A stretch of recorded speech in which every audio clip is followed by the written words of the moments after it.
कहानी एक ऐसे व्यक्ति की है जिसने यह साबित कर दिया कि ऊंचाइयों तक पहुंचने के लिए सिर्फ एक बड़ी सोच, उद्देश्य पूर्ति के लिए पक्का इरादा और कभी न हार मानने वाले जज्बे की आवश्यकता होती है। मुसीबतें हमारी जीवन की एक सच्चाई है। कोई इस बात को समझ लेता है तो कोई पूरी जिंदगी इसका रोना रोता है। जिंदगी के हर मोड़ पर हमारा सामना मुसीबतों से होता है। इसके बिना जिंदगी की कल्पना भी नहीं की जा सकती।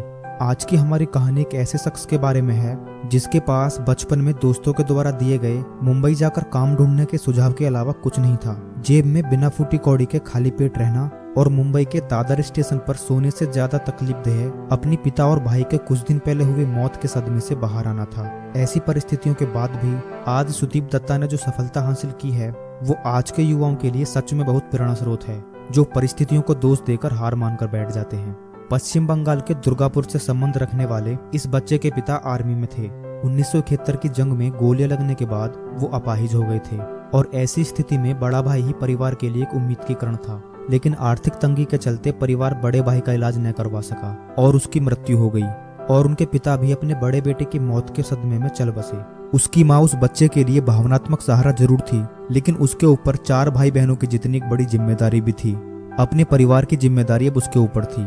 उसके बाद दोस्तों के द्वारा दिया गया सुझाव तब सही साबित हुआ जब उसे 15 रुपए की मजदूरी का काम और सोने के लिए एक जगह मिली। सोने की जगह एक ऐसे कमरे में थी जहां 20 मजदूर सोते थे। कमरा इतना छोटा था कि सोते वक्त हिलने की भी जगह नहीं होती थी। 2 साल की मजदूरी के बाद उसके जीवन में नया मोड़ तब आया जब नुकसान के चलते उसके मालिक ने फैक्ट्री बंद करने का फैसला किया। ऐसी कठिन परिस्थिति में नई नौकरी ढूंढने के बजाय फैक्ट्री खुद चलाने का फैसला किया और सन 1975 में अपनी अब तक की बचाई पूंजी और किसी तरह दोस्तों से उधार लेकर 16,000 रुपए इकट्ठा किए। फैक्ट्री खरीदने के लिए 16,000 की राशि बहुत कम थी, लेकिन सुदीप ने 2 साल का मुनाफा बांटने का वादा कर किसी तरह फैक्ट्री मालिक को मना लिया। सुदीप उसी फैक्ट्री का मालिक बन चुका था जहां कल तक वो सिर्फ एक मजदूर था। 19 साल का सुदीप, जिसके लिए खुद का पेट भरना एक चुनौती थी, उसने 7 अन्य मजदूरों के परिवार को चलाने की जिम्मेदारी ली।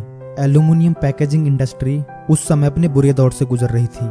जिंदल एल्यूमिनियम जैसी कुछ गिनी चुनी कंपनी अपनी आर्थिक मजबूती के आधार पर मुनाफा कर पा रही थी। सुदीप यह जान गए थे कि बेहतर उत्पाद और नयापन ही उन्हें दूसरों से बेहतर साबित करेगा, लेकिन अच्छा विकल्प होने के बावजूद जिंदल जैसी कंपनी के सामने टिक पाना आसान नहीं था। सुदीप ने वर्षों तक बड़े ग्राहकों को अपने उत्पादों की गुणवत्ता के बारे में समझाना जारी रखा और साथ ही छोटी कंपनियों के ऑर्डर्स के सहारे अपना बिजनेस चलाते रहे। उनकी मेहनत तब रंग लाई जब उन्हें सन फार्मा, सिप्ला और नेस्ले जैसी बड़ी कंपनियों से ऑर्डर मिलने शुरू हो गए। सुदीप ने सफलता का स्वाद चखा ही था, लेकिन उन्हें आने वाली चुनौतियों का बिल्कुल अंदेशा नहीं था। उद्योग जगत के वैश्विक दिग्गज अनिल अग्रवाल ने इंडिया फॉयल नामक बंद पड़ी कंपनी खरीदकर पैकेजिंग क्षेत्र में कदम रखा। अनिल अग्रवाल और उनका वेदांत ग्रुप विश्व के चुनिंदा बड़ी कंपनियों में से एक रहे हैं और उनके सामने टिक पाना भी नामुमकिन सा लक्ष्य था। लेकिन वेदांत जैसी कंपनी से अप्रभावित रहकर सुदीप ने अपने उत्पादों को बेहतर बनाना जारी रखा और आखिरकार वेदांत समूह को सुदीप की दृढ़ता के सामने घुटने टेकने पड़े